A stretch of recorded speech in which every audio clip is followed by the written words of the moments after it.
आज़ादी के बाद संविधान मिला और शुरू से ही हमारे संविधान में यूनिवर्सल एडल्ट फ्रेंचाइज, सबके लिए वोटिंग राइट, ये प्रावधान शुरू से था, जिसके लिए दुनिया में बहुत सारे देशों को लंबी लड़ाई लड़नी पड़ी और हमें भी गुलामी के दौर में ये अधिकार नहीं था।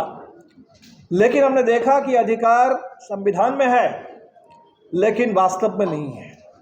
बिहार के भूमिहीन गरीब दलित वोट डाल नहीं सकते थे। इतना ज़बरदस्त सामंती एक पकड़ उस पूरे चुनाव की प्रक्रिया पर थी, वो दबदबा, उसके आगे कोई वोट डाल नहीं सकते थे।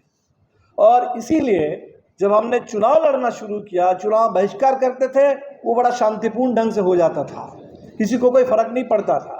लेकिन जब लोगों को लगा कि ये दलित गरीब ये चुनाव के मैदान में आ रहे हैं और अपने मुद्दों को उठाने के लिए आ रहे हैं, अपने प्रतिनिधियों को विधानसभा से संसद भेजने के लिए आ रहे हैं, तब जबरदस्त हिंसा। जब 1979 में पहला लोकसभा का चुनाव हम लोग लड़े थे, चुनाव जिस समय खत्म हुआ उसी दिन शाम को 22 लोग एक जनसंहार में उनकी हत्या कर दी गई थी। भोजपुर का गांव है दनवार बिहटा। 22 लोगों की हत्या सिर्फ इस बात के लिए कि इतनी हिम्मत, क्या वोट डाल देते हैं बूथ कब्जा रोक करके।